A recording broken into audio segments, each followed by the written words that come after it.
qu'on invite les gens du quartier, etc. Moi, je peux avoir la salle et tout et tout.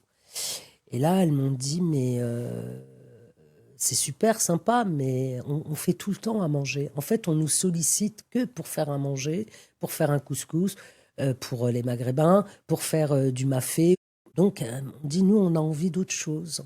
Ok. Et là, ça a percuté en fait mon regard. Je me suis rendu compte que je portais sur elles le même regard que, par exemple, des politiques qui sont complètement déconnectés du terrain et qui ont une Mhm. vision des femmes qui résident dans ces quartiers-là, où leur vision, c'est elles ne peuvent pas être autre chose que des mères de famille qui font à manger, qui s'occupent de leurs mômes. Bonjour à tous, bienvenue sur Merci, on vous rappelle, le seul podcast qui vous plonge dans les coulisses du casting avec des histoires et des parcours incroyables. Aujourd'hui, on a l'honneur, la chance de recevoir une actrice, réalisatrice talentueuse qui a marqué le cinéma français. Farida Ouchani, bonjour. Bonjour, Merci d'être là. merci à toi de me recevoir. Bah, c'est un honneur de t'avoir, c'est... Ma première question pour toi, ça serait, si tu étais une destination, genre touristique et tout, tu serais laquelle et pourquoi? Si j'étais une destination touristique, laquelle et pourquoi? Ouais, Ouh, très difficile. Oh, j'aimerais bien l'Islande d'accord. pour les paysages, hein, pour la lumière. C'est tellement loin. Là, l'Islande me plairait bien pour les aurores boréales. Je crois que c'est là-bas. Ok, ouais.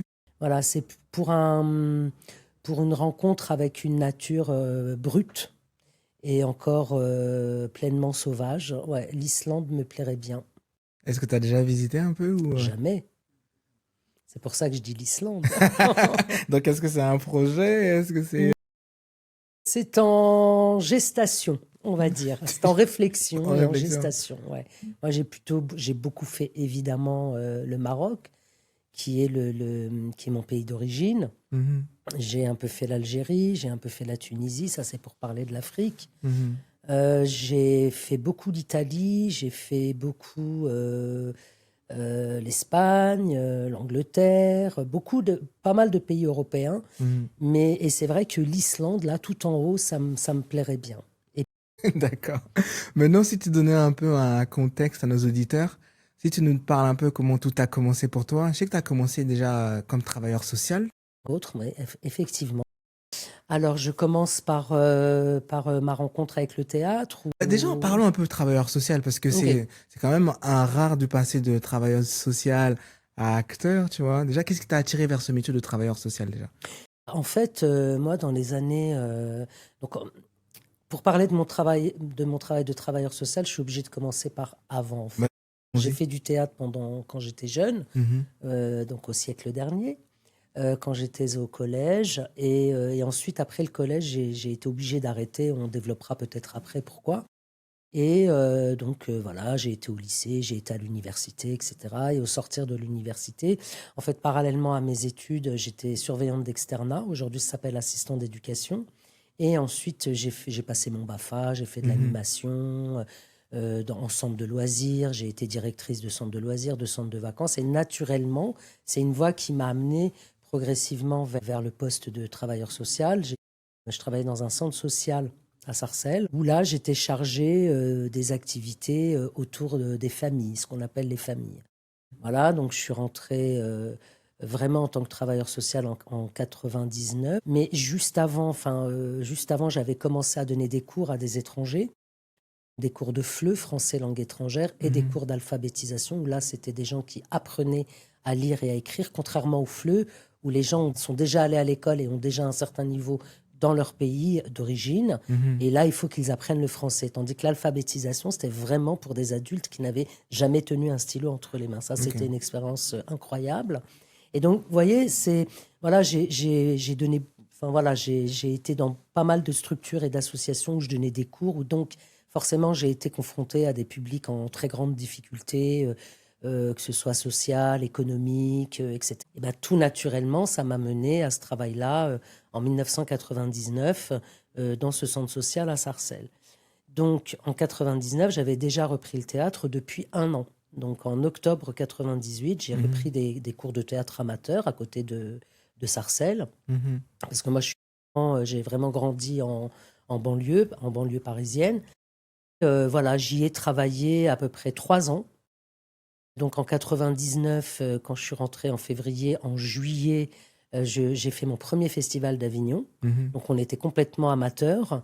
Et puis ben, l'aventure s'est poursuivie parce que je raccrochais après 15 ans d'absence avec le théâtre et j'avais Mhm. plus envie de lâcher en fait.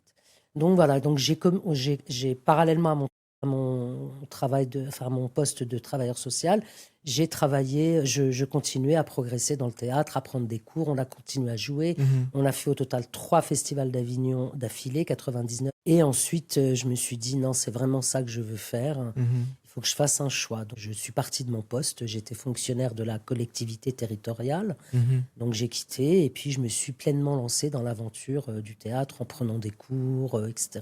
Là, j'ai raccroché pour pouvoir vivre avec des associations qui s'occupaient donc des publics étrangers. Et donc Mhm. là, voilà, j'ai redonné des cours, etc.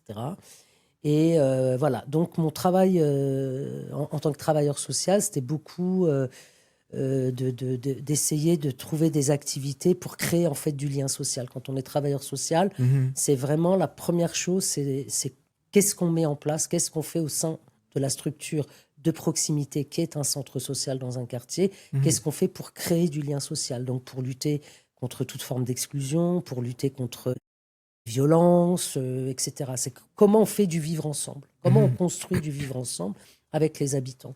Donc moi, je suis arrivée avec mon intuition, parce que j'ai pas de formation de travailleur social en fait. J'ai une licence de lettres modernes, des expériences en tant qu'animatrice, en tant que directrice de colo, etc. Mais j'ai pas fait d'études de sciences de l'éducation ou d'éducateur spécialisé, etc. Donc tout a été très intuitif, ce qui est beaucoup le cas dans mon parcours professionnel en fait.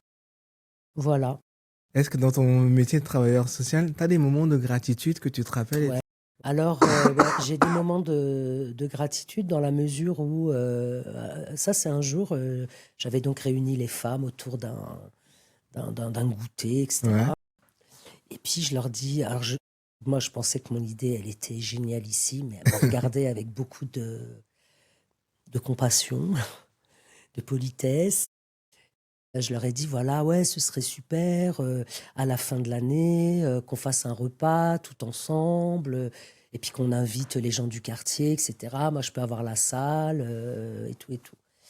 Et là, elles m'ont dit, mais c'est super sympa, mais on fait tout le temps à manger. En fait, on nous sollicite que pour faire à manger, pour faire un couscous, pour les Maghrébins, pour faire du mafé. Donc, on dit, nous, on a envie d'autre chose. Ok. Et là, ça a percuté en fait mon regard. Je me suis rendu compte que je portais sur elle le même regard que, par exemple, des politiques qui sont complètement déconnectés du terrain et qui ont une Mhm. vision des femmes qui résident dans ces quartiers-là, où leur vision, c'est elles ne peuvent pas être autre chose que des mères de famille Ouais. qui font à manger, qui s'occupent de leurs mômes. Il n'y a pas d'espace C'est tout, ouais. pour l'envie, pour le désir, pour le souhait de connaître autre chose. Je leur ai dit, OK, c'est parti. Donc j'ai commencé à organiser tout un tas de sorties. Alors au début, elles m'ont dit, oui, alors on veut aller à Disneyland. Je dis, il en est hors de question. Moi, c'est un cauchemar pour moi. Si vous voulez aller en sortie avec moi, ça va être vraiment pour découvrir des choses que vous n'avez jamais faites. OK? Mhm. On part sur les musées. Les musées, c'est quoi, etc. Et donc là, j'ai commencé à organiser tout un tas de sorties. Alors ces sorties-là, c'est vraiment aussi des moments de rencontre entre les familles. Elles se rencontrent dans un espace qu'elles ne connaissent pas. Mhm. Comme elles se connaissent, même si elles ne se fréquentent pas dans le quartier, elles se connaissent et qu'elles sont dans un endroit qu'elles ne connaissent pas forcément, elles se regroupent. Ouais, Vous voyez ouais. ce que je veux dire? Ouais. Et donc, en fait, je les ai emmenées au musée de l'impressionnisme, je les ai emmenées au musée du Louvre, etc. Et puis, voilà, j'ai mis aussi en place, par exemple, je les ai emmenés au hammam une fois par mois, donc Mhm. j'organisais tout, je réservais le car, donc je faisais attention aux horaires pour qu'elles ne soient pas. Ce jour-là, j'avais fait un deal avec l'école, avec les écoles où leurs enfants étaient scolarisés, souvent des petits, pour leur dire, voilà, ce jour-là, les enfants vont manger à la cantine pour qu'elles puissent vraiment avoir un moment pour elles, Mhm. etc. Ça, c'était génial et j'ai été récompensée. Bah, si j'avais dit oui, j'aurais eu plein. Enfin, elle me faisait tout le temps des cadeaux, Mhm. etc. en tant que travailleur social, j'ai beaucoup travaillé à l'intuition, etc. L'instinct, Comme je tout ça. savais un petit Ouais. peu rédiger, donc c'était pas compliqué pour moi de faire des courriers, des choses comme ça. Mhm. De communiquer par téléphone, c'était pas non plus un problème. Et donc, voilà, j'ai réussi à débloquer comme ça des situations. Et quand je suis partie... ah oui, il y a un autre moment qui est magnifique. Oui. Elles sont venues me voir jouer au théâtre. Ok.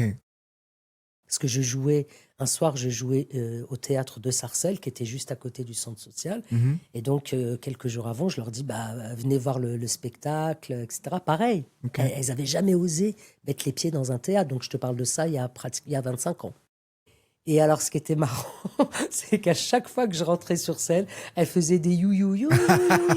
Elle faisait des you-you dans la salle. Ouais. Et donc, je me disais, dès qu'elle me voyait entrer sur scène, c'était la teuf dans la salle. Elle faisait des you-you. Je ressortais, donc elle suivait la pièce. Et hop, enfin, c'était, pour elles, elles étaient super contentes, Bien elles sûr. étaient super fières, Mhm. etc., etc. Donc voilà, ouais, j'ai vécu des moments plus difficiles, mais des moments vraiment super, quoi. Comment tu restes concentré dans ces moments-là quand tu rentres sur scène, tu sens qu'il y a ton entourage derrière qui... La Ouais. première fois, moi, j'ai été déstabilisée. Je fais, qu'est-ce qu'elles me font? Mais qu'est-ce qu'elles me font? Pourquoi Et puis après, tu l'intègres, quoi. Tu l'intègres et puis Puis surtout sur scène, j'avais mes camarades en face de moi sur scène qui se pinçaient les joues pour ne pas rire, alors que Mhm. dans les coulisses, moi, je les voyais, ils étaient tordus de rire.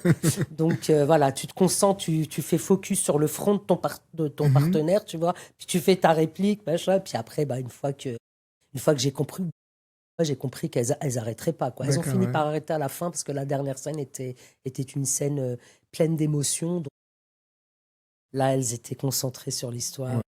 Voilà. Et donc ça a été Un bon moment, ouais. ouais, ça a été un magnifique moment. Je les ai emmenées à la piscine. Enfin voilà, j'ai fait plein de choses avec elles. Et c'est des choses simples, tu vois, mais toutes ces sorties, en fait, Mhm. c'est des moments qui sont, c'est des moments à elles. Mhm.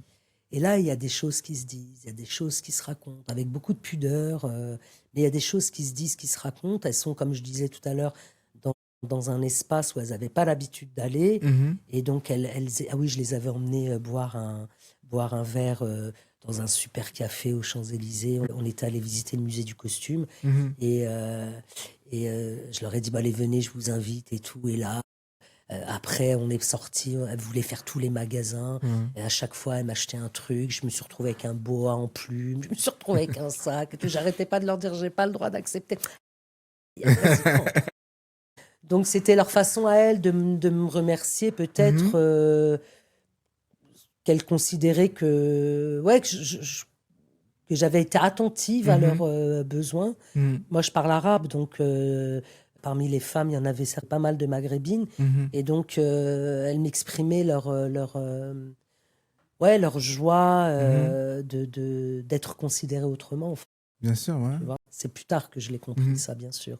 Et à part les réactions que tu avais eues sur scène quand elle faisait les you et tout, mais en dehors, quand elles t'ont vu, qu'est-ce qu'elles t'ont dit après, genre, est-ce qu'elles t'imaginaient monter sur scène? Est-ce qu'elles te voyaient en tant qu'actrice? Alors, elles le savaient que je faisais du théâtre.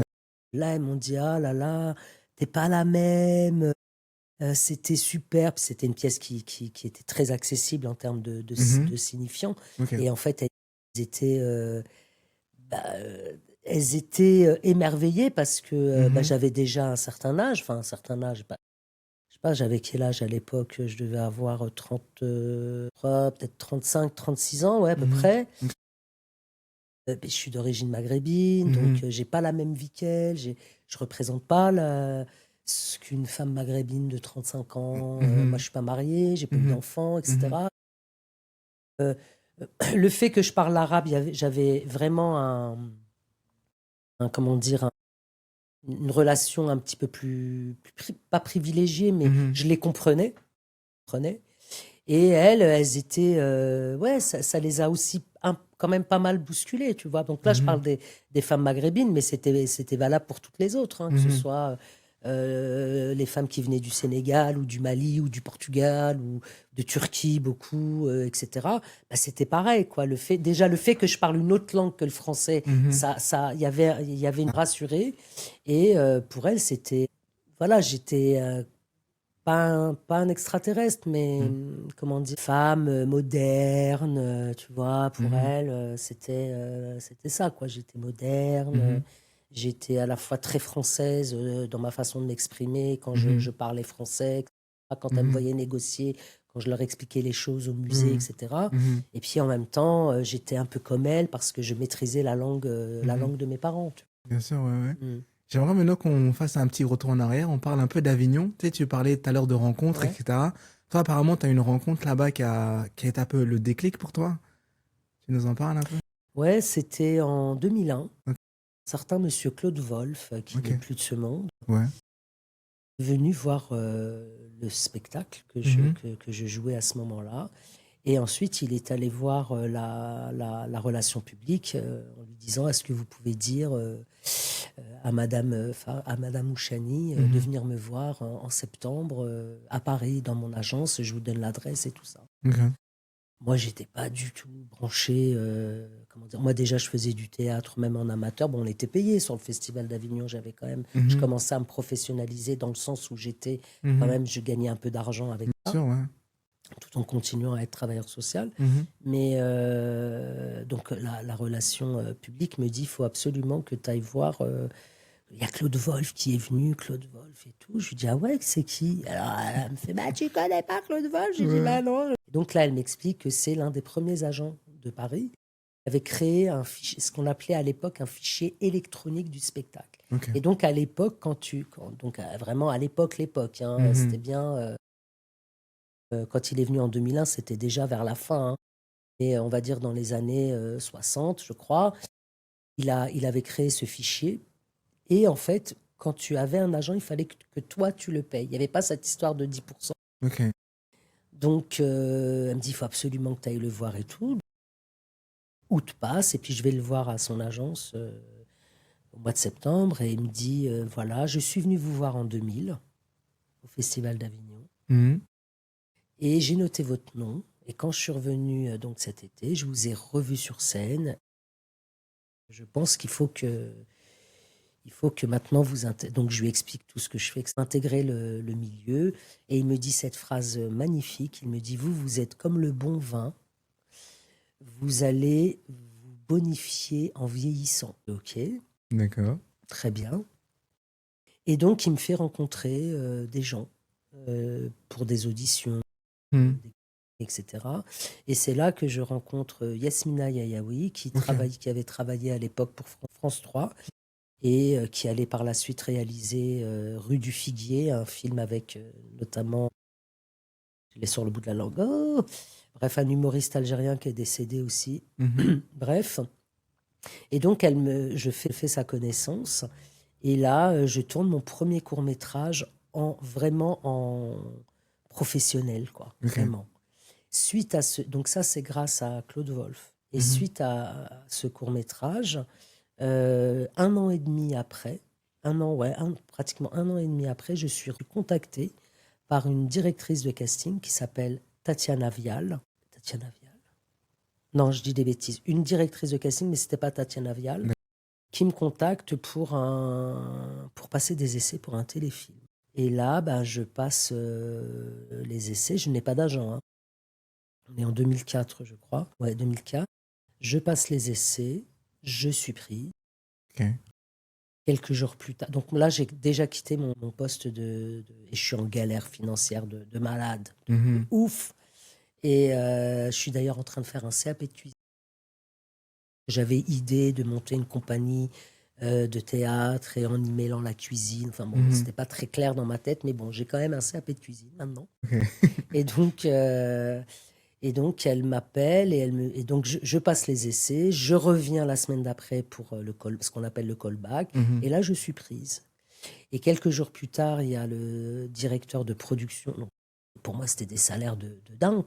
Il me dit, ben voilà, est-ce que vous pouvez me donner le nom de votre agent?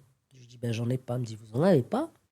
Ok, ben va falloir y remédier. On négocie le salaire. Moi, il pouvait me dire n'importe quoi. Je disais oui. Voilà.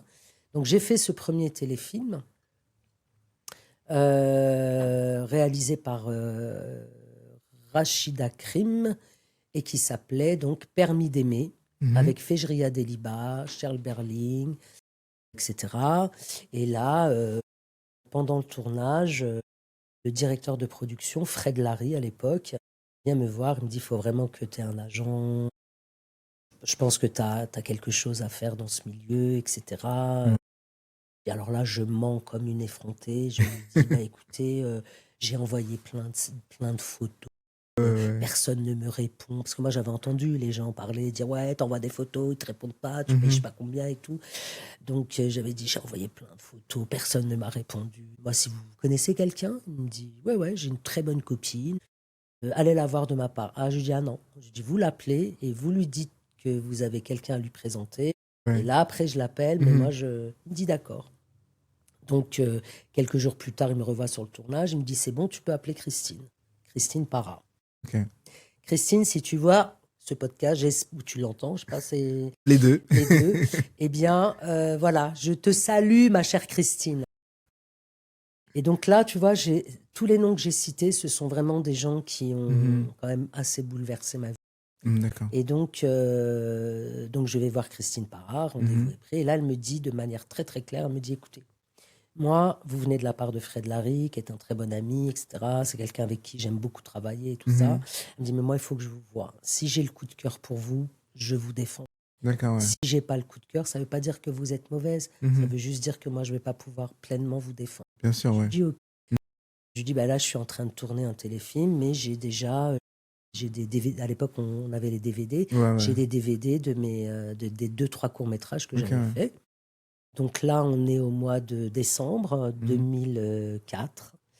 Et je lui laisse les DVD, je m'en vais, voilà, les vacances de Noël et tout. Et puis, tout début, ou pendant les vacances de Noël, entre Noël et Jour de l'An, là, elle m'appelle, elle me dit, écoutez, Farida, voilà, j'ai vu vos DVD, j'aime beaucoup, je suis prête à vous défendre. Ok. Et c'est comme ça que ça a commencé dans l'audiovisuel. C'est Voilà. génial comme parcours. Ouais, donc Claude Wolf, Fred Larry. Ouais. J'ai oublié Marion Lallier, Ok. qui était la première assistante de Yasmina Yayaoui sur le Ok, ouais. court-métrage, parce que c'est elle qui avait donné mes coordonnées à cette directrice de casting D'accord. pour le film Permis d'aimer. D'accord ? Donc voilà, donc il y a eu comme ça Mais en fait, voilà, j'avais tellement envie que peut-être que j'étais aussi disponible et Bien sûr, disposée ouais. pour le faire. Et voilà comment tout a commencé, en tout cas dans l'audiovisuel. Pour le théâtre, je salue Éric Checo. Ce que j'allais dire, ouais, il y avait un voilà, certain Eric, ouais. voilà, certain Éric Checo, Ok. qui nous a emmenés 3 fois au Festival d'Avignon. La première et la deuxième année, 99 et 2000, c'était avec un spectacle extraordinaire qui s'appelait Le Couloir des Anges. On était là, je crois, parmi les premiers à avoir présenté et proposé un spectacle avec une esthétique urbaine. Donc, il y avait du hip-hop, il y avait de la danse hip-hop, il y avait du beatbox. Il y avait vraiment toute une esthétique urbaine. Le décor, c'était un échafaudage qui se montait sur des rythmes de beatbox. Il y avait 2 beatbox de chaque côté de la scène qui faisaient Enfin, c'était un truc de fou, quoi.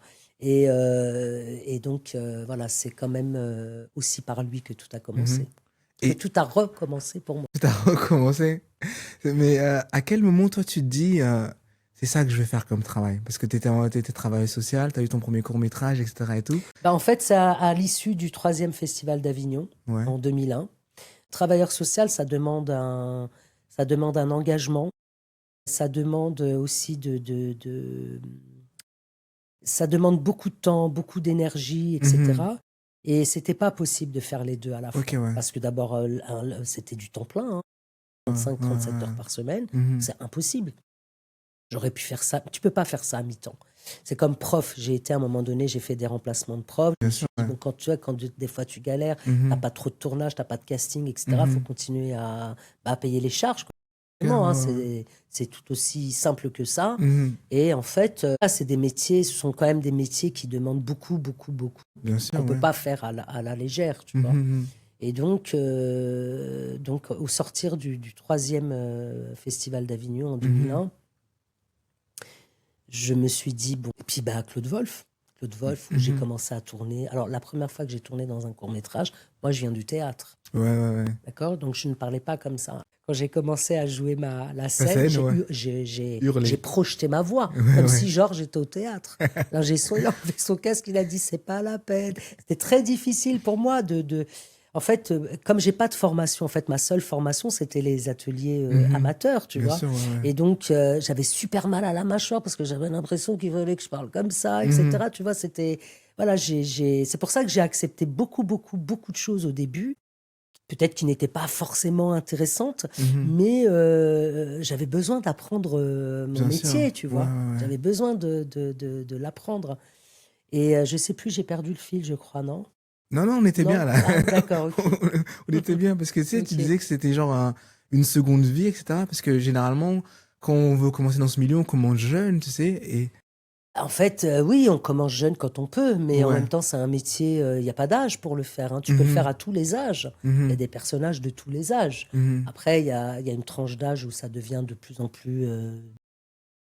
mais c'est un métier, enfin, c'est un art aussi, hein, parce que Mhm. tu fabriques. Bah oui, oui. Et donc, moi, c'est une passion que j'avais depuis toujours, D'accord, ouais. mais il n'y avait pas l'espace pour la développer plus tôt. Bien J'en ai sûr. fait toutes mes années Ouais, ouais, collège avec ouais. des profs qui ont été géniaux, Mhm. qui ont amené des professionnels, qui nous ont appris déjà à l'époque à poser notre voix. Mhm. On a appris à apprendre un texte, à respecter une mise en scène, Mhm. etc., etc. Et puis, bah, comme je disais tout à l'heure, au sortir du collège, moi, il fallait que je gagne en indépendance financière et matérielle pour pouvoir Mhm. après faire ce que je voulais. Et c'est vrai que pendant 15 ans, j'ai tellement mis ça de côté que j'ai complètement oublié. Mhm. Mais j'étais super instable. Dès que j'obtenais un travail, au bout d'un an, je partais. Au bout de 6 mois, je partais. Je déménageais tous les ans et demi. J'étais hyper instable, mais je ne comprenais pas pourquoi j'étais instable. Et c'est en D'accord. 98, je me souviens, je discutais avec un copain au marché comme ça, et puis il me disait, oui, les choix qu'on fait dans la vie, la la li, la la, bref, on fait.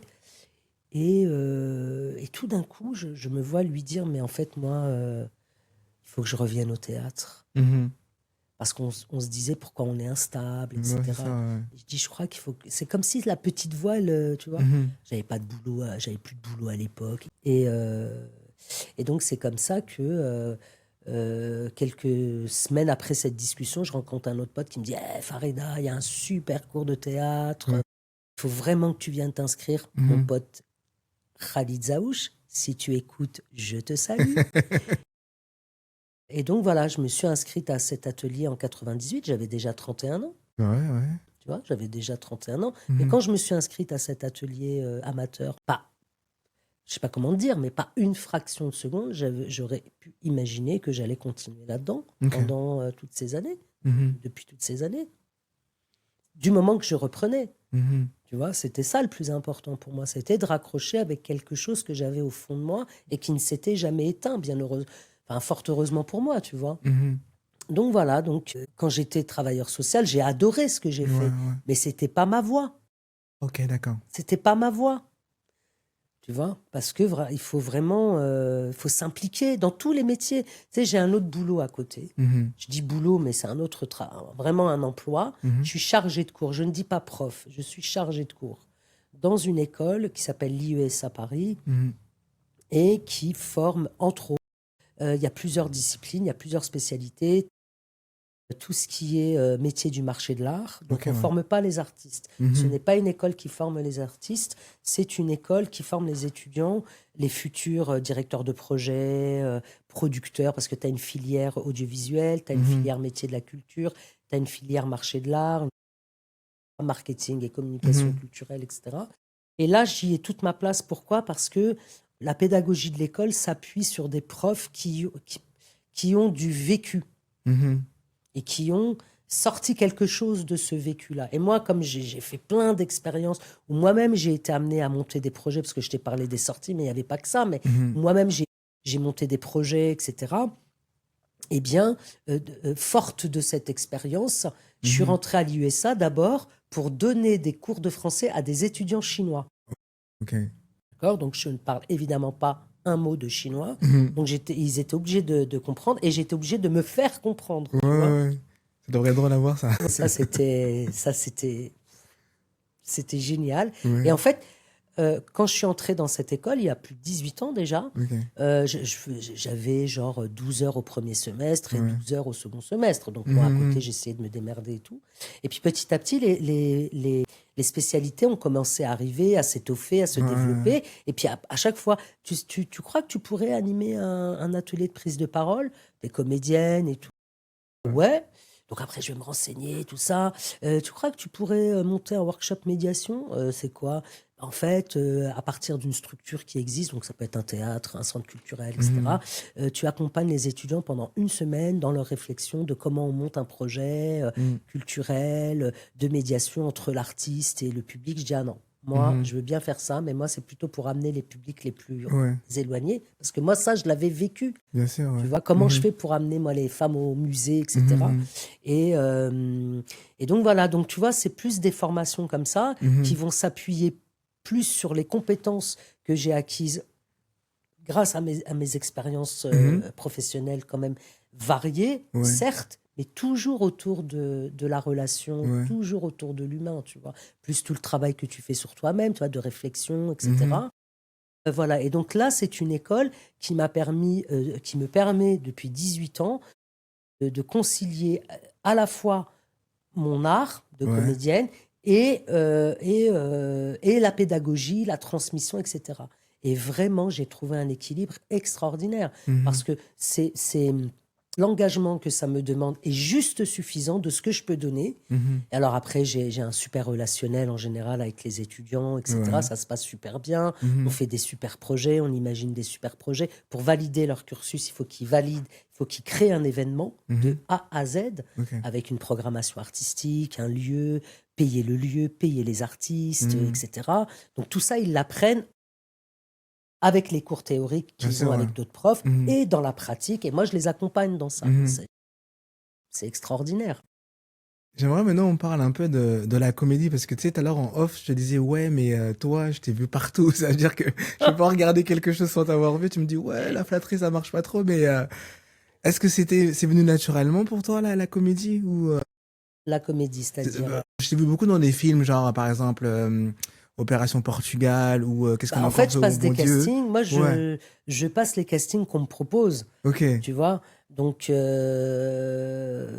voilà. Et puis, bah, dans les castings, j'arrive à les convaincre et d'accord, je vais dans la comédie. Maintenant, si c'est autre chose, je vais... Enfin, comment dire? Moi, je viens du théâtre d'abord. d'accord, ouais, Et ouais. puis, le théâtre de la démerde. Je viens pas du conservatoire. J'ai- les cours de théâtre que j'ai pu faire, c'est plutôt beaucoup des cours de clown. Ok, ouais, Enfin, j'ai un intérêt très très fort pour le clown d'accord, et parce que là tu débranches le cerveau, tu vois, et c'est ouais, génial. Mais donc très honnêtement, je choisis pas, j'ai pas ok, choisi moi. ok, Je réponds aux ouais, propositions. ouais, ouais. Maintenant, les propositions, au bout d'un moment, tu te dis changez votre regard Ce que j'allais sur les dire, oui, c'est femmes, ça, je voulais en arriver là. sur Bien sûr, ouais, changez votre regard. ouais, ouais. Parce qu'en fin de compte, en définitive, c'est comme si je jouais les rôles de la génération de ma mère. Mhm, Mais la génération des femmes comme moi, mhm, elle est quasi inexistante, ok, tu vois. mhm, Et du coup, bah, souvent, il y en a certains, hein, des amis, des gens du métier qui m'ont dit, ouais, c'est quand même dommage qu'on te voit toujours dans ces rôles-là, etc. Bah, il y a autre chose? c'est ça que j'allais dire, Est-ce qu'il y ouais. a autre chose? Mhm,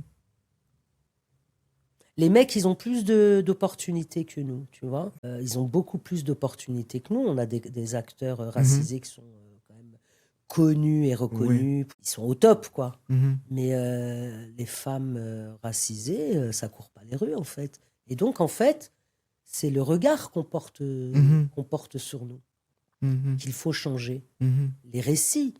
Parce mhm, que le regard que tu portes sur telle ou telle catégorie de la population mhm, engendre un certain type de récit. mhm, Et donc, bon, là, très sincèrement, bah, ça commence à me saouler, quoi. On va être franc, tu vois. mhm. Donc là, je suis revenu au théâtre depuis 2022, D'accord, pardon. ouais.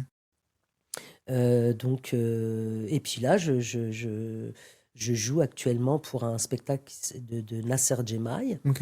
Et je joue avec une autre compagnie, la compagnie Clax, Mhm. Isa Clax, un spectacle tout public. Je m'éclate parce qu'il y a des gamins dans Ouais, la ouais, salle et ouais, ouais, tout. ouais, ouais. Et c'est pas du tout le même jeu, on n'est pas du Mhm. tout dans suggérer, etc. Bien Là, sûr, ça ouais. Ouais, explose. ouais, ouais. Je puise dans l'énergie du clown pour Mhm. pouvoir, voilà, tu vois. Mm. Mais voilà, il faut impérativement que les regards changent parce que les filles de ma génération, les femmes de ma génération qui œuvrent Mhm. dans cette société, on Mhm. est invisibilisés en fait à Mhm. l'écran. Parce que quand tu regardes ces films aussi, je sais pas si tu as l'impression qu'on t'a mis un peu dans des cases, un peu Bah bien cataloguées. sûr, Parce qu'à chaque fois, tu joues bah toujours un peu cette évidemment. femme forte, etc. Ouais, on me propose, c'est ce que je te dis, c'est-à-dire que Farida Ouchani, pour beaucoup, c'est d'abord une arabe. Mhm. Bah, voilà. Et Mhm. c'est ça qui est compliqué, c'est ça qui est problématique. Je suis une Mhm. comédienne, oui, je suis d'origine marocaine, il n'y a aucun souci là-dessus. Je Mhm. suis française d'origine marocaine, je suis ce que vous voulez. Voilà, il y a une réalité, c'est factuel. Mhm. Mes parents viennent du Maroc, Mhm. je parle français parce que je Mhm. suis née en France, etc. Ouais. Bah, je vais pas non plus. Moi, je suis pas quelqu'un qui va porter une identité en étendard, Bien sûr, etc. On ouais, ne ouais. choisit pas qui on est, Mhm. on choisit pas où on est, on choisit pas Mhm. nos parents, on choisit Mhm. pas. Voilà, on va dire que ma fierté, elle est Mhm. placée à un autre endroit, tu Ok, ouais. vois. Mais c'est ce que je te disais, c'est le regard qu'on porte Mhm. sur les femmes racisées. Parce que tu sais, tout à l'heure, tu me parlais que tu passes encore des castings. Hmm. Moi, quand je regarde ta filmographie, ça m'étonne que tu passes des Ah castings. oui, plus tard que la semaine dernière. Ok. Ah ouais, je passe encore des castings, mais je suis pas la seule, hein. Je suis pas la seule. Non, mais moi, je pensais qu'avec ton calibre, on va dire, bon, bah, Farida, il y a ça t'intéresse, tu dis quoi? J'adorerais, mais c'est pas le cas. Oh, Parce qu'on monte pas un film sur mon nom. ouais, ouais, Tu ouais. comprends? Mhm. Je suis connu, on va dire, dans le milieu des directeurs de casting, Mhm. etc. On vient pas me sauter dessus dans la rue. Enfin, tu vois, Mhm. je suis pas quelqu'un de connu, Ouais, ouais. même si mes personnages sont populaires. Parce que Bien sûr, très. quand je joue au théâtre, par exemple, là, quand je vais en province et tout, il y Mhm. a des gens qui me reconnaissent. Oui, c'est Tu ça, vois? ouais, ouais. Ils connaissent pas mon nom et tout, mais quand ils me voient sur scène et à la Ouais, fin de la représentation, après, quand on va à la rencontre du public, ils me reconnaissent, bien sûr, ouais. etc. Tu vois? Mais on monte pas un film sur Farida Ouchani. Mhm, mhm. Tu vois? C'est... Donc, c'est pour ça que je passe encore des castings. Mais moi, ça me dérange pas. C'est du training. Ça me D'accord. dérange pas de passer des castings. Ça Mhm. fait partie du métier et c'est Mhm. du training. Mhm. Tu te fais connaître d'autres gens et puis bah, Mhm. si t'es pas prise pour ce personnage-là, bah, peut-être qu'ils vont penser à toi. Tu vois, Bien sûr, ouais. ça fait partie Ouais, du ouais, ouais, métier. ouais. Mais c'est vrai que c'est rageant quand, par Ouais. exemple, on t'appelle pour passer un casting pour 4 jours de tournage. Mhm, Là, mhm. tu dis, et puis pour des rôles Bah oui. qui, a priori, bon, c'est pas très, très compliqué à faire. Mhm. Là, ouais, mais tu mets ton ego de côté et puis Je vois ça, ouais. tu y vas si tu as envie de le défendre et puis Mhm. si tu as besoin de pépettes aussi. Bah oui, surtout. Non, mais parce que, tu sais, quand tu dis cataloguer, quand tu regardes ces rôles, la plupart se ressemblent tous. Donc, Bah du coup, oui. si tu veux pour ton film, va juste regarder ça, va regarder tel, tel, et tu sais ce que je donne, en fait. J'ai même passé des castings pour des étudiants de la FEMIS. Ah ouais, d'accord. Voilà. Qui n'ont jamais pris la peine de me rappeler pour me dire, bah, Ouais. écoute, on va prendre quelqu'un d'autre. Ouais. Que moi, ça ne me dérange pas. Je joue le jeu de passer des essais, Bien bah, je suis sûr, oui, oui. prise ou Oui, je oui, ne suis oui. pas prise. Et je joue le jeu. Je sais Mhm. qu'il y a tellement de paramètres qui entrent en compte. Bien sûr, ouais. Il y en a énormément. Ouais, On peut ouais. même pas Mhm. imaginer. Les gens peuvent pas Ouais. imaginer. Parce que voilà, il y a plein de gens qui Mhm. décident. Et puis à la fin, ils disent non, non, non, nous, elle n'est pas assez connue. On préfère prendre quelqu'un Mhm. de plus connu. Et j'aime bien parce que tu as quand même une certaine modestie. Parce que, honnêtement, tu as un CV, il fait mal à la tête. Ça veut dire que. Ah, t'exagères. Je t'ai déjà dit que la flatterie à mon âge, non, non, Non, moi, quand non. je vois ton CV, c'est waouh. Après, ce que j'aime bien aussi, c'est quand on entend ton nom, on pense à ce verbe parce que tu as cette attitude, cette autorité naturelle. Juste un exemple. Quand tu es arrivé tout à l'heure, la personne qui t'a ouvert ta porte s'est présentée. Et genre, t'as fait comment? J'ai pas entendu le nom. Ah bon? Tu fais ça Ouais. comme ça? Mais non. Mais tu vois, mais D'où moi, ça devient intérieurement, je ça? suis souriante, hein. D'où ça devient cette autorité un peu naturelle? J'ai pas, j'entends pas son prénom. Donc, je lui demande de répéter. Ouais. Enfin, je réfléchis, enfin, c'est quoi c'est? Parce que quand j'ai- tu l'as fait, j'ai vu la maman que j'ai vue dans tous tes films, là. Mais non, c'est juste, il m'a dit enchanté. Je suis pardon, j'ai pas entendu le Ouais, nom, tu peux ouais, répéter? Parce que voilà, si je dois le recroiser, bien qu'il sûr, m'a ouais. amené un verre d'eau, je Voilà, vais pas ouais. lui dire juste merci, j'ai dit merci, ange. C'est ça, Donc ouais. au moins, j'ai bien entendu. Mhm. Mais non, non, tu crois que t'as vécu ça comme un truc d'autorité, toi? Pas d'autorité, mais c'est, tu sais, comme je t'ai beaucoup vu comme la maman, tu vois, c'est genre, t'as ce côté un En fait, peu, t'entends pas le prénom. Il y en a qui vont ouais, ouais. pas. Souvent, on n'ose pas dire qu'on Mhm. n'a pas entendu ou Ouais, qu'on n'a ouais, pas ouais, compris, ouais, tu ouais, vois. ouais. Moi, j'ai pas entendu, je dis j'ai pas entendu et il Ouais, y a rien ouais, de mal, quoi, ouais, tu vois. ouais. Mais c'est sorti tout Ouais. seul, quoi, en Mais fait. après, t'as aussi ce verbe, ce rythme en toi, tu sais, ce tempo que, Toi, t'appelles ça de l'autorité. ouais, j'appelle ça de l'autorité, mais Ok. pas genre de mauvaise autorité, tu vois, mais Non, ça, pas de l'autoritarisme. voilà, T'appelles ça de ça, l'autorité. où ça impose un cadre, ça impose le respect, tu vois, c'est, Écoute, je sais pas. Je suis pas consciente de ça, vraiment. ouais.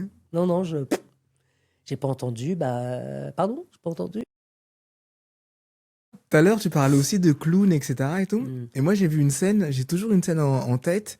C'est, je crois, c'est avec Opération Portugal ou je sais pas quoi, où t'es avec Joel et tu parles, tu dis, ouais, toi aussi, tu veux faire policier comme ton père ou je sais pas, tu veux me Ah, avec tuer. Jal, oui, oui, Ouais, oui, ouais, oui, ouais. oui. Elle est hallucinante, cette scène. D'où te viennent toutes ces idées? Le personnage, il est complètement déjanté parce que quand tu lis le scénar, moi, quand j'ai lu le scénar, je te dis Ouais. franchement, je me suis dit, ce personnage, il est dingue. Mhm. J'avais, et donc, je pars avec ça, tu vois. Et puis après, tu as un réalisateur en face, ou Ouais, une ouais. réalisatrice. Là, c'est un réalisateur, Franck Mhm. Simière. Merci, Franck Simière Ok, aussi. ouais. Et merci, Jal, parce que c'était super sympa de tourner avec lui. Ils me disent. Puis, alors, en plus, dans Opération Portugal, le 1, Mhm. là, j'étais pas la seule à aimer le clown. Il y avait d'autres comédiens qui venaient du clown.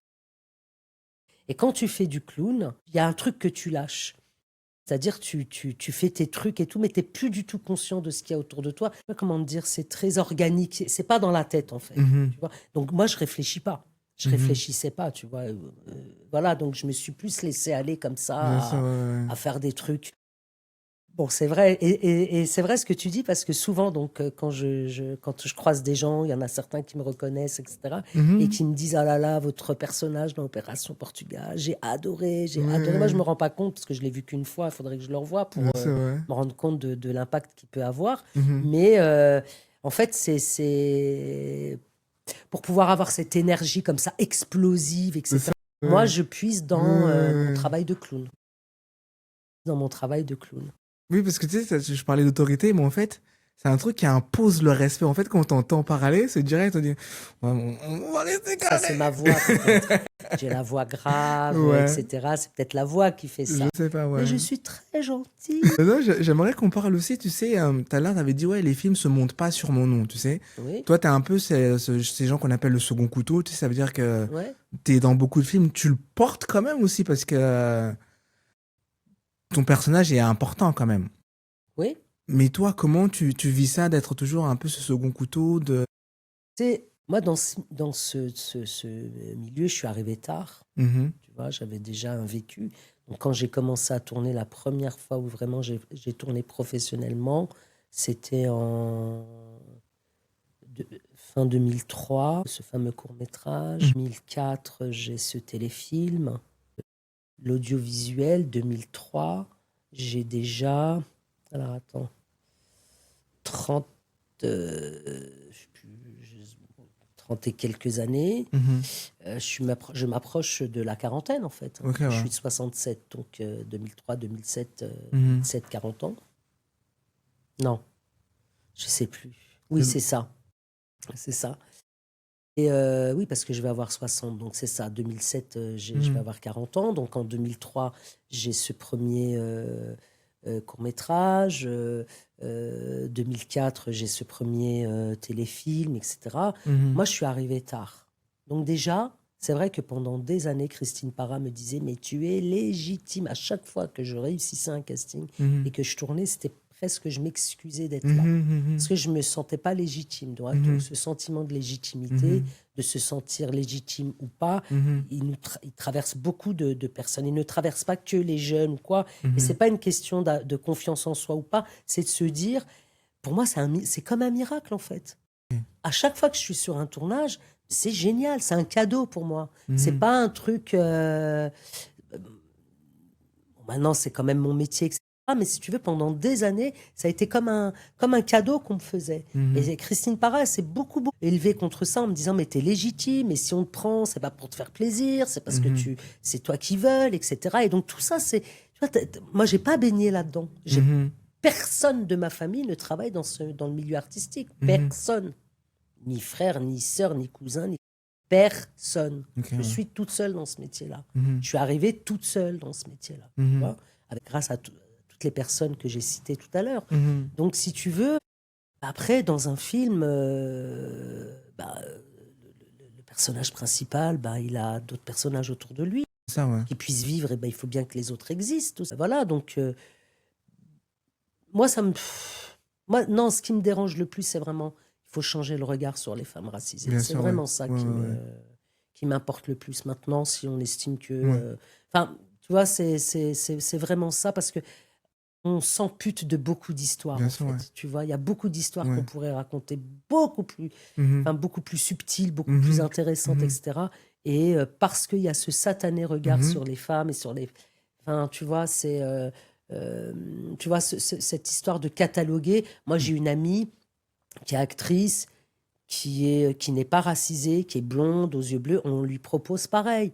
Dès Mhm. qu'on la voit une fois, deux fois, trois fois dans un certain type de personnage, on Mhm. peut pas l'imaginer Ailleurs, ouais. ailleurs. Parce que ceux qui montent les films, beaucoup ne comprennent pas le métier de comédien, tu vois. Je Mhm. pense, hein, vraiment. Hein. Mhm.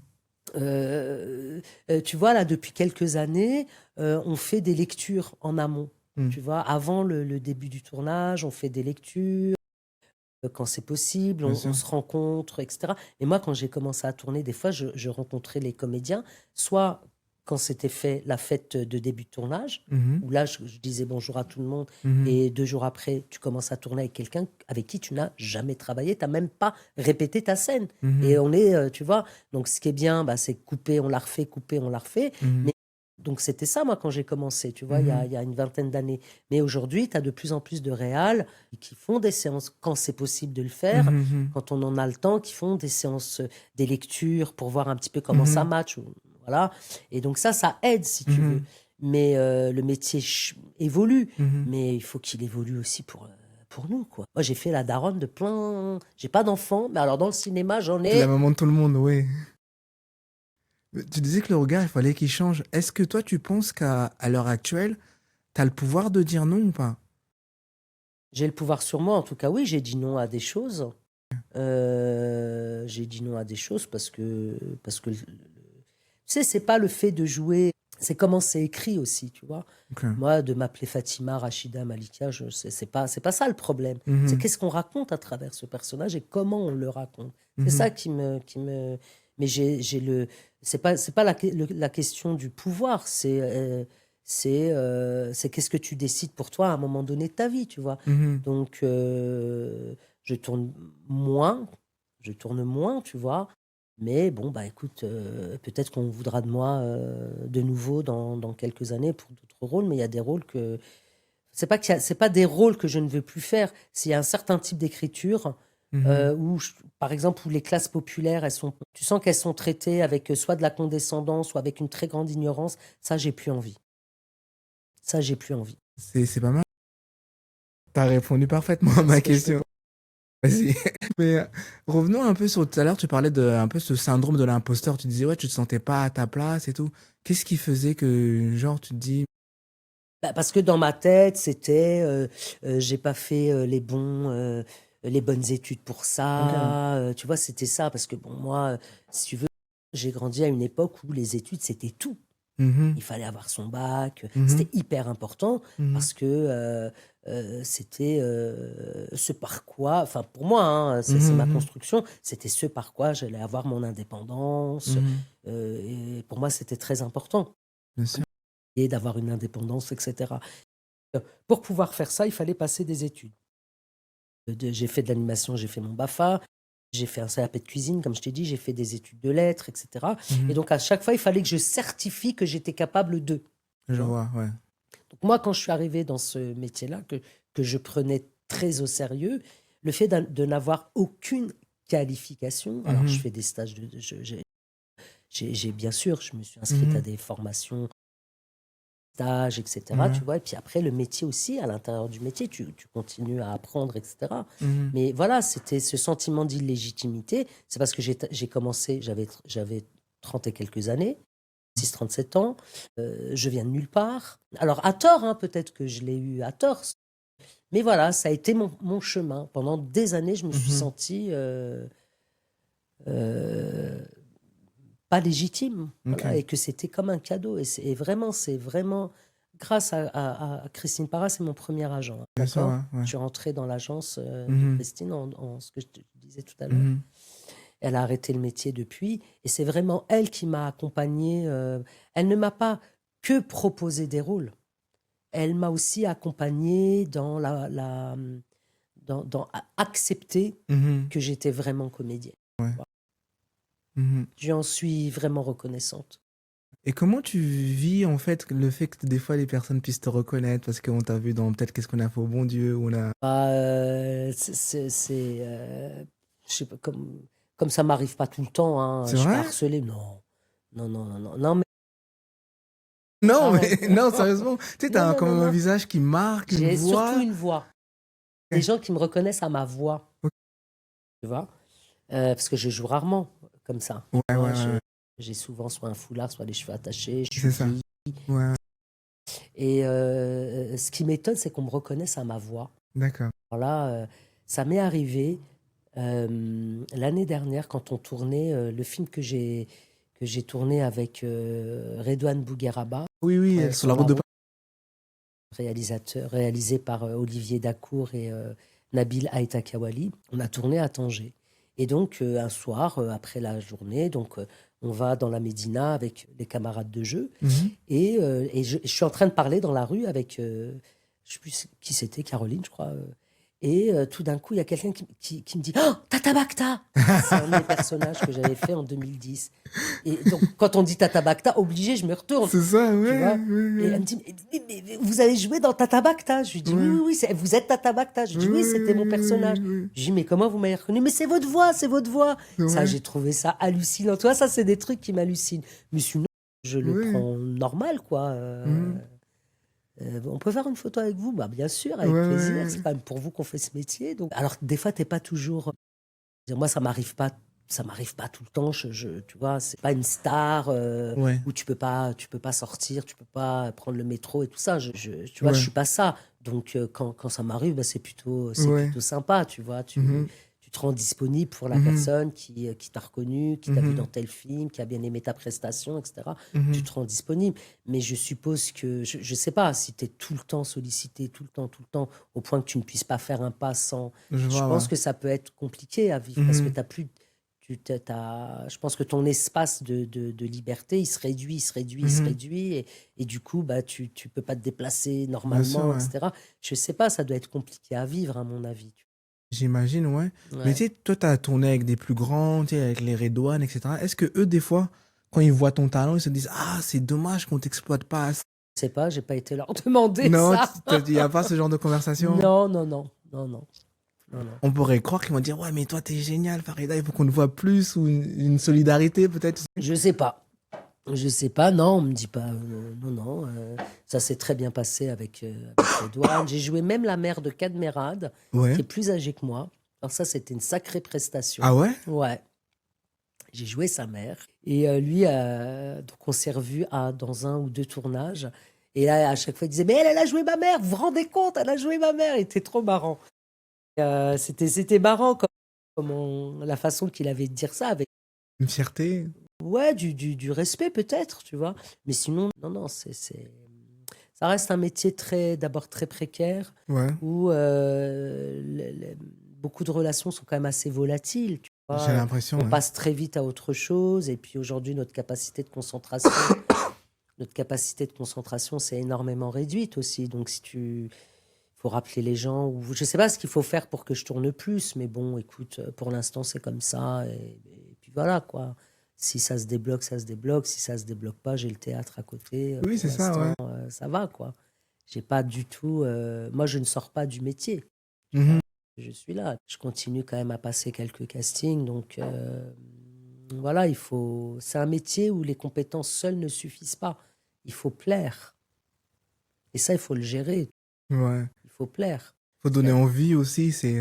Tu n'es pas dans la tête de la personne qui va faire le film. Elle a sa partition, tu vois, elle a déjà tel comédien, telle comédienne, etc. Donc, si j'arrive, moi, dans cette chose que la personne est en train de construire, est-ce que ça va être crédible? Est-ce que ça le fait pas, etc. Voilà, il faut accepter que on peut plaire ou ne pas plaire. Donc, voilà, ça fait partie du métier. C'est comme ça. Et les moments où le téléphone sonne pas, comment toi tu le vis dans ce milieu? Je suis très occupée. Donc déjà, D'accord. moi, j'écris, puis je suis prof, et puis j'ai appris à me... Enfin, j'ai compris que la pire des choses, c'est l'attente. Parce qu'en fait, tu te vides de ton énergie. Tu vois? Pour moi, hein, c'est comme ça que je le vis. Tu te vides de ton énergie, et ça, c'est pas possible. Donc moi, j'ai des frangines, je vais voir mes amis, je vais au cinéma, je vais à la piscine, Mhm. j'essaie de faire des trucs, je lis, j'écris, je vais au théâtre, tu vois. Mais je suis pas, il faut pas que je sois, pourquoi elle m'appelle pas? Oh là là, mince, mais allô, je suis pas comme ça, parce que ça rend malade. Bien Et sûr, hein. ça rend malade. Ouais, il faut être léger quand on va au casting. Faut pas être alourdi du fait que... moi, à chaque fois que je suis allée dans un casting, en me disant, putain, ce serait bien. Putain, il faut que je l'ai, il faut que je l'ai, Mhm. il faut que je l'ai. Parce que à chaque fois que j'ai mis ça sur le même plan qu'il faut que je l'ai parce que j'ai Ouais, besoin ouais. de thunes, ça Mhm. n'a jamais marché. Ça n'a jamais marché. Je le dis franchement. Tu vois. Et donc, c'est pour ça que j'ai construit tout un... Voilà, j'ai construit, si tu veux, un équilibre qui Mhm. fait que j'essaie d'aller au casting en étant focus que sur ce que je dois faire, Ok. mon personnage. Et même comme ça, quand tu quittes le casting, tu dis putain, pourquoi j'ai pas dit ça comme ça? J'aurais Mhm. dû dire ça comme ça. Ah mince, etc. Même comme ça, tu Mhm. vois. Et puis après, je zappe et je passe à autre chose parce que sinon, c'est infernal. Infernal. C'est très difficile à gérer. J'imagine, ouais. Maintenant, t'as plus de 20 ans dans le milieu. Ouais. Quel conseil que tu donnerais à la Farida petite qui veut se lancer, mais donc tu as vu que c'est un milieu, des fois, bah, ça évolue pas souvent, c'est souvent les mêmes rôles qu'on nous propose. Tu te dirais Petite, quoi? petite. Ouais, qui veut se lancer dedans, J'aurais aimé faire du chant. ouais. Ok. J'aurais aimé jouer de la musique. J'aurais aimé danser, tu vois, parce que c'est tout ça, jouer. Ok. Lui dire que il faut pas lâcher, chose que de toute façon, je n'ai pas lâché. Hmm. Et, euh, et lui dire que il y a des moments où c'est difficile, parce qu'on aime ce métier, Hmm. on l'aime. C'est difficile parce que c'est pas toi qui as choisi, mais c'est pas grave. Sois patiente, continue à travailler, continue à réfléchir, continue à te nourrir, parce que c'est tout ça qui fait aussi le comédien, quoi, la comédienne. Merci beaucoup, Farida. Merci à toi de m'avoir reçu. Écoute, C'était un plaisir de t'avoir dans l'émission. merci beaucoup. Je te dis merci, on vous rappelle. Plaisir partagé. Pardon? Merci, on vous rappelle. Merci, on vous rappelle.